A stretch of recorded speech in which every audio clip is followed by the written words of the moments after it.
Hi everyone, and welcome to another episode of Eye on Icon. I am your co-host Fezbox, and with me I have Iconographer. How are you going today? I'm doing well. How about yourself? Yeah, great, great. It's been crazy few weeks in the crypto market. Well, actually months, and it's great to see today's news. It's just not dying down. Things are just, you know, going Yeah, great. from my standpoint, usually you wake up on a Monday morning and it's Monday morning. But this morning I woke up and it was Monday morning and it said Tesla bought Bitcoin. So to set a nice tone for the rest of the day. It did. In fact, I got a message from my mum saying, "Isn't this great news, Tesla and Bitcoin?" I'm like, "Finally, you're listening." Yeah, Ah, exactly. I think a lot of people's relatives were perked up by that news. That's for sure. yeah, definitely, definitely. Okay, so today we have a great episode planned, and we're going to quickly run through some of the key news items that have come out, and then really dig into what is going to be quite entertaining and draw a lot of focus on what the Icon project is going to be pushing towards, so which revolves around marketing. And as always, this podcast is brought to you by Icon Plus. So let's dive in, Iconographer. What are we looking at? What is the latest and greatest news? So we got some news, I believe it was today, that the Icon Foundation would essentially be kind of supporting and turning over and anointing the MyICON wallet as the kind of the official default wallet for Icon. A lot of people, I think, already use MyICON wallet. It's built by Reliant Node, the P-Rep team. They've done a fantastic job with it. Um, as a result of that, IconX, the wallet we've been using basically since the beginning, it's no longer going to receive updates or developments from the foundation. I think they said support as well. So, you know, it's not that IconX is going to disappear overnight or anything like that. I assume it'll be around for as long as Icon exists for the most part because people have a lot of wallets on there and they'll want to be able to keep being able to access them. But in terms of expecting new features or anything like that, that's looking like that's not going to be the case. And this happens from time to time, and I think it's an example of we're going to see this more and more where the foundation they got the ball rolling, but over the long term, it's supposed to be a decentralized project. So there's going to be things that they've been involved in where you're going to see them take it kind of step back more and more and gradually over time and hand over some of these duties to the community and people like teams and people like Reliant Node are picking up the ball and running with it. Like I said, they've done a great job. They made a great product. A lot of people love it and use it. I also saw they were saying that I think they said the first step is that they're going to be building a extension, Mm. browser extension for the wallet as well. So that'll certainly make it easier to integrate with other apps and things like that. So that'll be very exciting. And so looking forward to that. So, and The other, on go on ahead. that note, I did I do love what the team has put out so far, and they have built quality products. So this MyIcon wallet, you got the website you can use to actually interact with it. They have the mobile app on all the platforms, well, Apple and Google, and it's a brilliant app. So it's great to see. I agree with you that yes, it's being pushed out, so it's not under the foundation, and it's a quality team that has built quality products. So we know we're going to get something, and this is just a tweet I saw from Reliant Node this morning. They are actually have created a form and want users to put in a bit of feedback what they'd like to see as part of the integration, the app, the extension integration. What do we want in there? Like, so find that tweet. We'll try to find it and put it in show notes as well, and let's have our say. Let's say some of the features that we've been calling out. We'd love to see IconX have. Give it to Reliant Node so that they can work to integrating this into what is already a fantastic wallet. Yeah, sorry, Iconographer. I just had to add that in. I've always Oh said, yeah, no, that's yeah. good addition. And a point worth clarifying. And yeah, we'll include that link in the notes so you guys, if you have input or feedback, they certainly want to hear it. So be sure to do that. The other bit of news, IconFi, which is obviously the centralized finance application that there's been some confusion that the Icon Foundation has built this, or is this kind of like an official Icon product? It's actually a different team. Foundation's not involved with the extent that Min has been involved in the project. It's hard to tell to what extent, but certainly something he's been working on enough to be proud of. IconFi, they've as of late last week, they were the third ranked financial app in the Android store in Korea. So that's obviously great exposure for Korea and kind of the core market. There's been I've seen some concern pop up here and there that, oh, do people in Korea even know about Icon? It's supposed to be these, the Korea's Ethereum. But in this case, it looks like people are certainly interested, at least in the app itself, which provides an excellent gateway into Icon, especially when people see they have a chance to earn 13% just by storing Icon in the app. And even more good news is that it already has more than $10 million in assets under management, which is a pretty significant figure. And I think that number just after today's market movements, that number has gone up even more. By all accounts, based on terms of their ranking in the store, the amount of assets they've already got under their platform, and the many positive reviews that I've seen, it looks like it's been a pretty stellar kickoff thus far. And I'm looking forward to watching the project grow and bring more people into the Icon ecosystem. Yes, look, I agree. It is a fantastic product. In fact, I have finally got it. I was waiting for the Google version, and I've got it verified, and I'm going to create a tutorial on it soon. But even looking at it, when thinking about a tutorial, it's so simple that it's like, yep, click here, click there, you're done. ICX staked, you have your other assets like Bitcoin, Ethereum, or USDT that earn a great interest, and very quick to pick how much you want to, what period you want to lock away for, 7 days, 30 days, etc., and gives you interest based on that. I think what's also great is, the community is quite passionate about it. Everyone's been quick to congratulate and also offer feedback, and Min and Co are very receptive to everything that has been passed on. I know I've created a few pieces in the forum around the KYC and a few other things, and Min's been very proactive answering all the questions and some of the plans they have in place. So that's fantastic. And overall, I guess it is version one. Can't have everything out the door in the first version, but the way they've been able to push out some of the fixes, etc., you can see that there's quite a lot planned to, keep building on this. And this success just shows there was a user base out there waiting for a product like this. So yeah, great one. And yeah, and I should note they also created a dedicated Telegram room for the product. So folks who have questions, want to learn more about it, instead of having to hop over to, a lot of people didn't quite know where to go. Some are going to the Icon room, which again doesn't technically support IconFi. So there's some confusion there. So it's nice that there's a dedicated channel to that, and we'll include that in the show notes if you guys aren't already in there. So the next bit of news is Citadel to launch a mobile app that supports cross-chain staking. So I just came across this tweet, and I understand they run a node, a PREP as well, but this particular product that they run is essentially a unified staking platform for various chains. And when I say unified, I mean from a UI perspective. So you can actually go to their site and access. It's set up as a DApp at the moment. However, they are going to be launching a mobile app as well, and it supports I think 8 to 9 different assets, including ICX. And the UI is beautiful. You can quickly stake, allocate it to the various PREPs from an ICX perspective, and the other chains it supports, they have similar interfaces. It was a great quick look. I'm keen to expand on this, but I was really this caught my eye because we don't realize Icon is getting integrated into various pieces of software, and there's just so much going on. It's hard to keep up. So this was a great site, and I reached out to the team, and they were keen. They were excited for us to talk through it, but I was just excited by the news. This is just another avenue for users to stake ICX, and other people who use proof of stake chains and use this particular product may have not known about Icon, and here we go. They've seen the logo, they've seen the coin supported. They may start looking into it, which is great for the community. Yeah, it reminds me a bit of the Sesame Seed when they launched. There was a big push to get people to use it. And then they kind of it's a cross chain platform that provides staking across chains.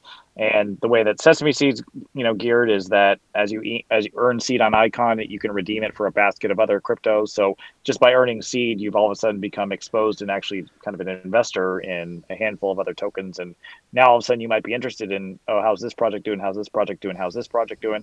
And I've noticed the inverse effect from that standpoint, where people now are invested in Icon, and so they're coming over to our community. And so it's not exactly the same, but it's always nice when Icon can get onto platforms that people are using from various other chains. It just again gets Icon in front of more eyeballs, gets them a chance to see that it's a legit project, because it's being brought onto this same piece of software, the same platform, and it gives Icon users another opportunity and another tool they can use for staking purposes. The UI, it looks really slick. They have a lot of cool metrics on there, Mm. and so it's just another way that Icon users can stake if they want to. Yeah, and they're in the process of kicking off a DAO, and this is something keen to explore in a future podcast, because I believe they're with all the chains they support, they want to have an underlying token and bring it back to the people to control where we move from there, which is great to see. They're very much trying to keep that decentralized mentality their focus. So yeah, keen to see where it goes from there, and keen to explore it a bit further. So, one more bit of news that really snuck under the radar was the AMA that was done with Ricky and the WhiteBIT team. Now, in the last podcast, I'd made mention of this, thinking this was the AMA that the foundation had planned with the wider Icon team. That is actually separate. That'll be happening in Feb. So this was a little bonus AMA just with Ricky. And look, some call outs, because I noticed it didn't have that many views, and we're out there now. Everyone's out there promoting it, and there's some great points in there. You can see Ricky really zones in on interoperability and brings out a focus. He says that was the intent, and that has not faded with Icon 2.0, gearing up. Not only just a test net, but the actual launch. They're in the background already working with other chains. Now you could see he doesn't reveal what chains. He says top 5, top 20, but he always holds back in I guess giving exactly who they're working with. But his point here was it's not one chain. They are already actively working with a few top chains. So and the last piece he brings in, because obviously BTP ships with Icon 2.0, so they are doing the legwork so that when they launch, there are already established working relationships, communities, and who knows, probably even products that this is what I'm gaining from just the way he spoke and the language and the words he's used. So I'm very excited about that, what that's going to lead to.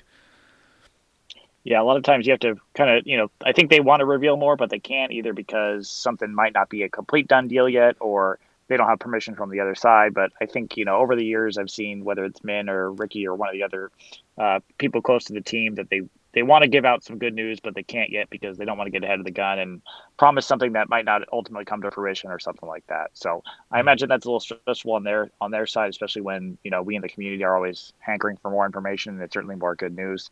But sometimes you just have to.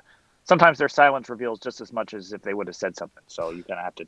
Yeah, you kind of have to look at it that way sometimes. Very true. And if you hung around right till the end, and I'm talking that last 30 seconds, Ricky does talk, they make mention about marketing, and one of the comments Ricky says is he agrees and he hears everything, and then he says, we're at the part of our project lifespan where this is become extremely relevant. We've got products that are about to launch that we can that will have users, and we want to keep attracting more devs, so there is a lot of attention and we're gearing up for stuff here, which Yeah, and I think that's I think that's an interesting point to make too, because there's been so much of Icon has been built around the promises and what's in the pipeline and what's to come someday, and I think that's why a lot of people got on board from the early days. But at the same time, it's not, you can't just go out there and say, oh, buy our token, buy our token, buy our token, because it might be worth more someday. You have to kind of, it works much more effectively, I think, to say, hey, come buy our token because you could use it on this product or this application or this DeFi product or whatever it might be. So I think that's a good point he's making. That's a reasonable strategy. You wouldn't be opening a restaurant 2 months from now and then sending out a bunch of pieces of mail to people who lived in the area if they had no restaurant to go to. So that's kind of the real life metaphor I look at. Yep, I agree. So, in line with what Ricky ends his AMA with around, he believes that this project is lifespan is in that spot where we need to start getting users and devs. What are your thoughts around this, iconographer? Yeah, it's as I was kind of alluding to, you can do marketing based on, we're going to sell people hope and hype and dreams and everything like that, and to a certain extent that's what Icon's marketing has kind of been about up to this point. And I think it's important that people know the story because obviously they're potentially going to miss out on opportunity, and people deserve to know what's coming in the pipeline, what sort of partnerships are there and everything like that. But other than the only real reason people have to buy the token at this point in time is because of that sort of hype and that belief it's going to potentially go up in the future because all these enterprises are going to use it and everything like that.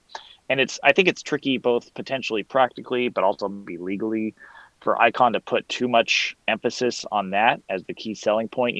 I think they can put out information and say, hey, we've got this in the works, or hey, we're comfortable announcing this partnership or whatever else it is. But they can't really go out and say Icon's the greatest thing in the world. It's going to go to it's going to go to $100 next year just based on our hype and everything we're doing. They have to have a really measured approach to it, and I think that frustrates a lot of people because they want to see a bit more intensity.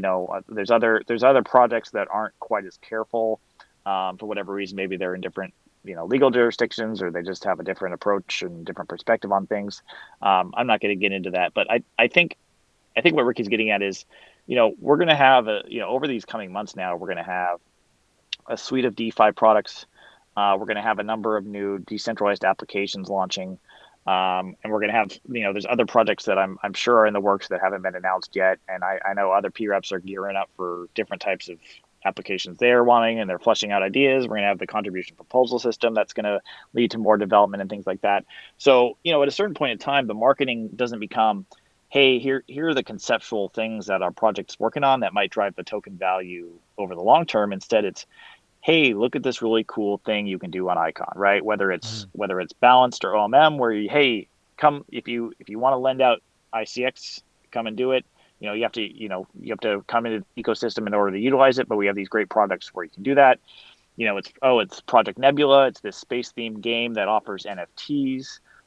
It's on Icon, and so from that standpoint, it makes a lot more sense to really ramp up when there's something you can really offer outside of just kind of I don't want to say empty hype because it's not empty, but something more assured and something that can really drive actual utility. And meanwhile, in the background, you'll still have those other projects, whether it's MyID Alliance, whether it's the other initiatives they have going with the Korean government, those will still take effect and those will drive demand on their own.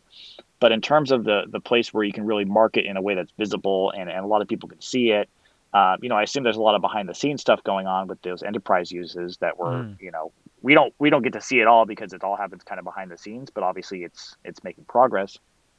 But I think when there's more that Icon can tout, when there's more products, when there's more destinations they can send people, I think we'll see a lot more substantive marketing and stuff that really does kind of drive the ball in a way that I think people are going to be happier with. I think it's a very interesting point you make because you're right. Part of the on one side, you got these 88 alliances around the financial sector, all around Korea, um, and you can't.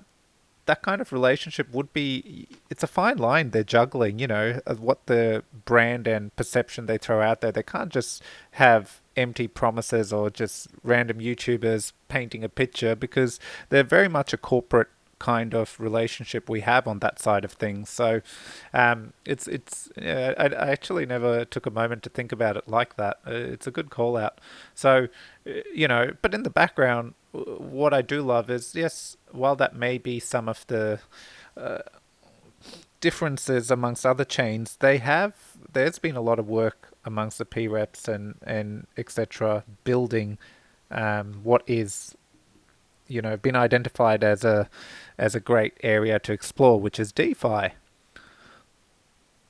Yeah, and I think for the last 2 years, the Icon communication marketing has been very much built around, oh, look what's coming, look what's coming, look what's coming. And I think, everyone says, well, if only people knew what was coming, they'd be all over it. But the thing is, I think people in crypto who are casual, who I think are the people that we want to reach, they've been hearing that story for 2 years now. And I think for some of them, until they actually see, you know, the mayor of Seoul using actual crypto to do something, they're going to be a little, not suspicious, but they really want to see the actual implementation of it before they get super psyched up. And obviously, there's some of that, but it hasn't been enough to break the noise. Mm. Whereas once we pivot to, oh, look, here's something you can actually here we don't just have stuff coming in the future. Here is the stuff you can come use it. I think that's really what's gonna move the needle, and I think that's something. It's a new story to tell that I think is going to be pretty effective, especially in driving people there. And I kind of look at similar to how Ethereum played out in its life cycle. Ethereum launched in 2015. There was some hype around it. It was, oh, this concept of smart contracts. There's a lot of people, especially the hardcore Bitcoiners, who are saying this thing's a total scam. You never, it's they're just trying to take, they just want to take your money when they were doing the pre-sale for Ethereum and things like that. And for the first few years, they were building it out, and there's some interesting things happening, but nothing significant, nothing major. And the price obviously started to run up in 2017. And even by then, I think that was part of it, was the whole market was picking up. And even then, you had ICOs, which drove a lot of demand, and you had CryptoKitties and things like CryptoKitties, NFTs, things of that nature, but nothing really that, all that groundbreaking that really should have justified that price movement. And I think a lot of people were buying Ethereum at the time because it was Ethereum and it was the smart contracts and it was kind of the next wave. And I think that same mentality is what drove a lot of people to buy Icon and drive it up to such high prices too.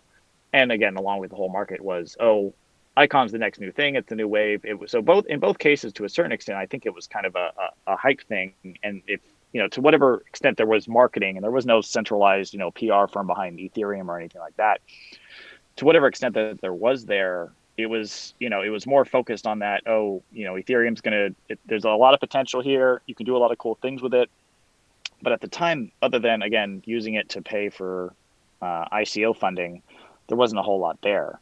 And so that's kind of where our Icon's been, where there's a lot of progress, there's a lot of movement, there's a lot of development, but ultimately there's still not a whole lot to use at the moment. But fortunately, I think, as the market looks like it's heating back up again, now Icon's going to start coming out with all the sorts of products that Ethereum's had coming out the last 2 years or so. So, we're just like, we're following a similar track of Ethereum. We're just, a couple of years behind because we launched a couple of years later.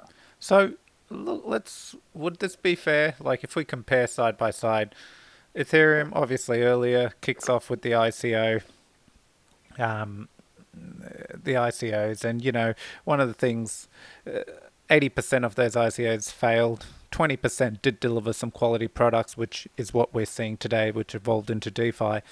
But in the same timeline, if you put Icon into the picture, well, Icon really has kicked off without the ICO boom, but basically all these relationships and backings, integrations with the fintech sector and the government sector right off the bat. That's essentially why it's founded. So there's a big variation there.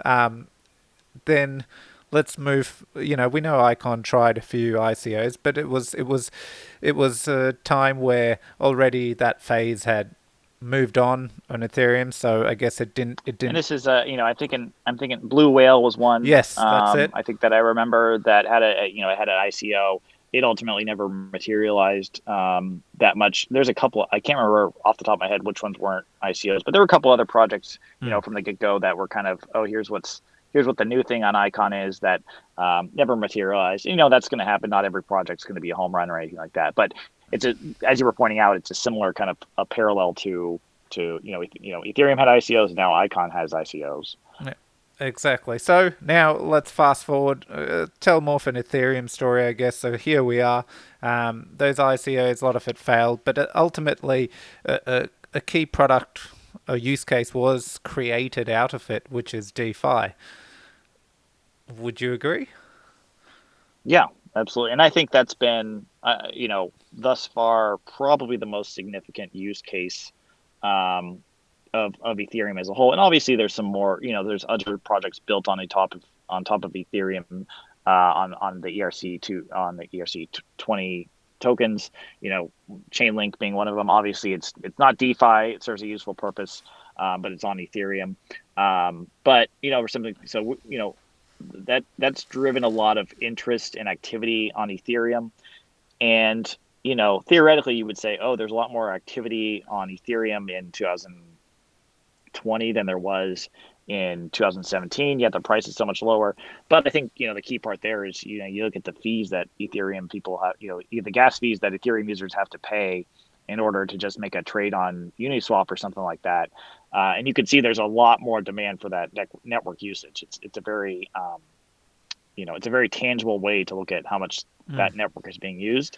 And obviously, the price as of today is breaching probably new all-time highs again, but I think it's following kind of a similar market pattern. So again, you had pretty much greater demand for the token to a certain extent in terms of the amount of activity that the network has been generating. And over the summer when DeFi hit its peak, you had similar gas problems as well, Mm.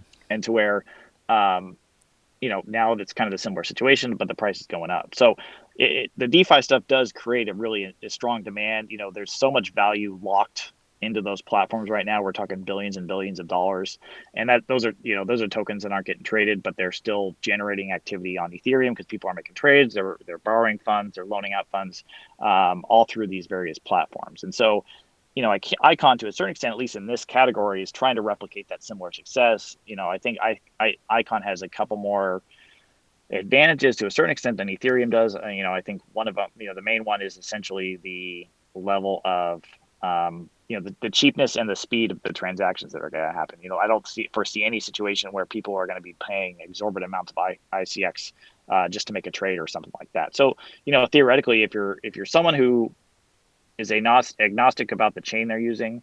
They don't care if they're using Ethereum or ICX or Icon. They just want to get good returns on the tokens they Mm. hold or some assets that they hold. I think Icon becomes a more compelling choice potentially, especially once some of these platforms have a chance to be up and running. To show that they don't have vulnerabilities that can be attacked or anything like that. And I think there's a lot of pent up excitement for DeFi and Icon. I'm seeing more and more of it. There's more people asking, "Hey, when are these coming out?" More people asking questions. So, I sense that these products are really going to hit the ground running. And the Ethereum DeFi stuff's kind of been a bit of more of a slow boil. I think when it first started, some people got it, like when MakerDAO came out, where you Mm. could, basically Ethereum's equivalent of balanced, where you could loan collateral and get stable coins back. I think that a small segment of the Ethereum community understood it, but it took a lot of time before more and more people got it. And I think the whole crypto community as a whole now is kind of waking up to DeFi, and so the fact that Icon's about to start onboarding it when there's all this awareness, especially with everything that happened with the Wall Street bets and Robinhood and all that other stuff, a couple weeks ago, I think it's an interesting kind of moment for the ecosystem. I think that's why there's a lot of excitement behind these products. Yeah, I couldn't agree more. Look, I like to say make a DAO when it came out. Yes, very misunderstood, unknown. But once you got your head around it and now you reflect back, that was the part that really kicked off. All of a sudden you had the native asset, your blockchain's utility token being able to get locked up. And with Icon, we already have staking, we know that. But all of a sudden, you can lock up and get dollars from it to go and do well, the unwise person may pay some bills, but the other person may buy. At the start, it was just basically buying more ETH, but from that, and once people started to understand what that meant, we saw more and more protocols expand. And the idea of, oh, we could use ETH in this way, we could use ETH in that way. And now, they have 30 billion locked in DeFi. That And sounds about right. But it's probably gone up in the last few minutes we've been talking. of course, exactly. And this is where now, through this podcast, through today's episode, we've been crossing over, well, what this is what ETH has, this is what Icon had. So let's do a bit of a comparison now. Let's look back and go, okay, so ETH took time with one product to then understand the various other products that could launch out of it. And as that started to happen, they realized, holy crap, we can start interoperability, within our own chain. And that is, a clause I'll put there. Within our own chain, we can communicate and build these Lego blocks, money Legos, and create all this unique use cases and opportunities. And at the same time, while that really boomed, what started to happen is it attracted users, which is great. But the chain is just, I guess, not up to scratch to what it needs to be able to onboard so many users coming on wanting to use these services. So, Yeah, yeah, it's the problem that so many other technologies have, is just an issue of scaling. And Ethereum had the advantage of being a first mover, in the sense that they were the first on the scene. So that's where they've been able to build a very large user base as a result. But the downside of being first is that maybe the infrastructure that you're building might not be as efficient as it needs to be, especially when it comes time to scale. So it'll be, they have Ethereum 2.0 coming out, which is supposed to solve a lot of these problems, and I'm sure it will. And I'm not saying Icon some Ethereum killer or something like no. that. But what I am saying is that at a certain point in time, Ethereum pivoted away from the promise and the hope and the hype, and into the I want to buy Ethereum not because it's Ethereum, but I want to buy Ethereum because I want to loan it out on this product, or I want to try out this DeFi, or oh wow, I can get this great 12%, 14%, 20% yield on this given product. And we're focusing on DeFi, but obviously there's a lot of other interesting things going on Ethereum as well.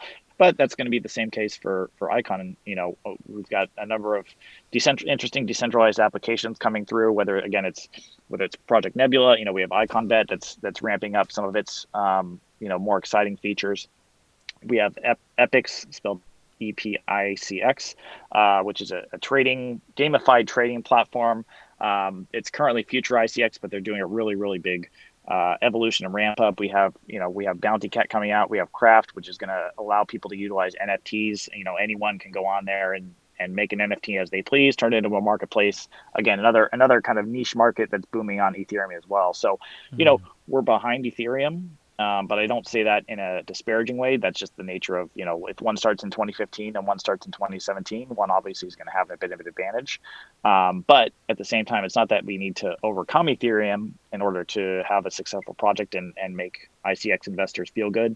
There just needs to be a large enough reason for people to need to buy the ICX token. And we want to evolve away from, oh, I want to buy ICX because I think it's likely they'll have all these cool things happen in the future too. I want to buy ICX because they have all these cool things happening now, and I need ICX in order to use them. And that's in conjunction with all the other stuff we kind of alluded to, all the enterprise uses, whether it's MyID, whether it's the government. And, to my knowledge, Ethereum doesn't have that level of kind of built-in institutional demand that we do. So, whereas Ethereum might be beating us in terms of the scale of all the DeFi products, I don't even know if I can count all the DeFi products that are being built on Ethereum right now. And we might get to that point on Icon. At the same time, Icon has a lot of advantages in terms of things that will drive their token demand over the coming months and years, and ideally decades. And so, go ahead. Yeah, no, look, Icon's, what's great is we have a few protocols launching within a certain time frame that enable a lot not just like with Maker, there was one and then slowly, and then we saw this big explosion. Essentially, with Icon, I foresee with OMM and Balance launching that initial explosion happening right there, just from those protocols perspectives. And along the way, one of the last points is, as you say, it's not an ETH killer. We don't need to be. We're not trying to replace everyone. In fact, the message is interoperability. So, really, once we have these products, if we can connect it into with these chains that have all these users and products and essentially add value to them, the sky's the limit here. The possibilities are endless. That marketing will start to just evolve and take shape to what we need it to be. And it decentralizes the marketing process too, because, now all these platforms are out there advocating for their own, for their own user base and trying to attract their own users. So instead of one centralized entity in terms of the foundation and, a handful of peer reps and a chunk of the community making noise, now we have, a handful of platforms that are probably generating their own revenue, or maybe they're receiving CPS funding, but they can go out and say, they can make a case for why people should utilize their platforms in a way that they think is the most strategic way to make that case and the way to get the most users, because it's in their own self interest to get more users that they should market Icon. And so I think that's what another neat kind of thing about this is going to be. And I think this kind of, I kind of think about the overall marketing strategy, and I know a lot of people out there, they want to see more marketing, and I think a lot of them, I've seen a lot of ideas of saying, oh, we need to just pay influencers to hype up Icon or whatever else it might be. But again, that's the sort of stuff that people, it's all based on hype and kind of getting people to FOMO in, and this token might go up 200% in the next week, whatever else it might be. And I think we're at a point where we're kind of past that point in terms of that's going to be the best way to get people in the door. We're going to be at a point where, we need to market based on here's what you can do with this, here's what the actual utility of the Icon token is, and you can do it today on these various platforms. Oh, and also it has all these other things kind of going on, but more leading with the front part of it. But also too, it's one thing to have all these things in the pipeline, and then they get built and then nothing else does, and then over time you kind of stagnate and people lose enthusiasm. So we don't only need to keep up this uptrend that we've got going in terms of the different projects that are being built and rolled out and everything like that. We need to keep it going over the long term. And so I think I hope to see a lot of the marketing efforts geared more, less towards, getting retail FOMO and more toward, we need more builders and builders, not just of, applications necessarily, but also builders and people who can help strengthen the network by running infrastructure projects and running nodes and things like that, but also people who are, around to help build the community, because, I think, it's sometimes a little bit hard to put your finger on, the value that a strong community can bring outside of, just talking up the token a lot. But I think when the community is healthy and people are excited about the project for a number of reasons, it keeps them around, and all of a sudden they start to say, oh, wow, I've really enjoyed, kind of being interested in this project and working with these people. I wonder if there's a way I can contribute. And that's the end point. You kind of create even more builders. I think there's been so many people who are kind of just, and myself included, I think yourself included, who kind of strolled into the community based on kind of the excitement that was behind Icon and wanted to root for the project because, you had an investment in it. And then kind of one day said, oh, wow, maybe I can help kind of be part of the force that helps really get this project up and running, and what can I build? So I think that's the type of marketing that's going to be the most effective. I know it's kind of satisfying sometimes to watch your favorite YouTuber talk about your favorite project, but I think that's ultimately expensive, and it leads to short-term results, and it's all kind of based around that hype. But once we have working products, I think, that's the type of marketing we're going to want to see, the marketing of the products themselves. And obviously Ricky was talking about that in the AMA, which I think is, exciting to hear. And I'm glad they're thinking on that page. And this is it. Like they do touch on all of these, and even conversations that I chat to, Scott or in the forums, or Ricky, when I think about it as well, one of the challenges I feel we're in this phase of, we know we're launching Icon 2.0. In order to do a big push to get devs, I think they want to have that Icon 2.0 testnet live and then start pushing to get the devs and the talent they want. So it's I do believe we're in a case of everyone, they're just trying to line up this push to be relevant to the products that are going to launch and have the tools in place that when we do attract the talent, they can get there and start building. And it's not about, oh, we haven't got these things in place. And my comments around that, it's strictly around me exploring and having conversations with different people. And I don't mean in the community, I mean in the foundation, and asking questions on where things are, what's being built, and then connecting the dots. So it is a it's a time where your markets are just going crazy, and of course, with that, everyone reflects on what they're holding if it isn't going crazy. But if you just put the market action and all that aside, because if we were still at all-time lows, no one would be even questioning or talking about it from a YouTuber, influencer or anything like that. They would be looking, going, well, what's being done on chain? Are we building? And ultimately, this is where I come back to: are we building? Yes, we are. Does everyone understand the importance of once we have products, etc., marketing to ensure we attract users? Yes, they do. Do we know we need more builders? Yes, they do. So everyone is aligned in these views. It's now just the right execution strategy. Yeah, exactly. And we've seen, we didn't even kind of get into, and we talked about this a whole lot, 2 episodes ago, was the security tokens. That's a whole nother thing that looks like it's on the horizon as well. And that's another thing where, they had Ricky and Min co-authored that op-ed in that online publication a couple weeks ago, kind of hinting and actually explicitly saying, hey, we want to back, or we want to launch real estate backed security tokens sometime this year. Even that, you start to see that they're laying the groundwork for, here's a product that's available for you to use, and here's why you should use it. And it just happens to require ICX in order to do that. And implicitly, hey, you have to go buy ICX if you want to use this cool new product or feature or whatever else it might be. Yep, agree. Okay, well, any closing thoughts, Iconographer? No, I don't think so. I think Ricky, as you alluded to, the foundation led by Ricky is doing another AMA sometime soon. I don't know if there's an exact date on that necessarily, but either way, keep an eye out for that. I think we'll, I imagine they wouldn't want to do an AMA unless they felt they had some new ways to present some information and a way to kind of answer some questions that they're anticipating and things like that. So that's kind of what I'll be looking out for. And again, it'll all be about what's being built. And, I think once everyone's going to, whether it's these DeFi platforms, obviously, you kind of look at IconBet, the way they've built their own kind of fan base and group of people who are literally investors in the future success of the project, and the way that a lot of them are wanting to go out and market it. I think we're going to see a similar pattern with whether it's Balance, whether it's OMM.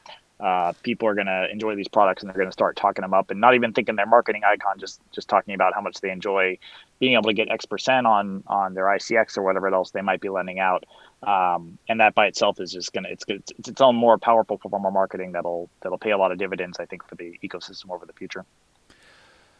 I could not have said it better myself. And, I just wanted to remind everyone, look, today's topic, we're just sharing our thoughts with the best intentions. Also, we're not giving financial advice in any way, shape, or form. It is just looking at, I guess, what the perspective we brought to it is, go, let's compare something that we're seeing that is extremely successful, and let's look at Icon and see where we are, how do we compare in those timelines, keeping in mind Icon is a newer project, and you can see some clear call outs as, yes, it's a little bit behind, but that's because it's newer.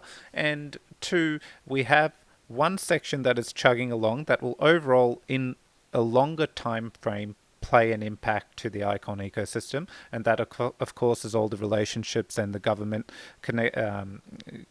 connections that come through from the Icon perspective in South Korea with DID and all those things.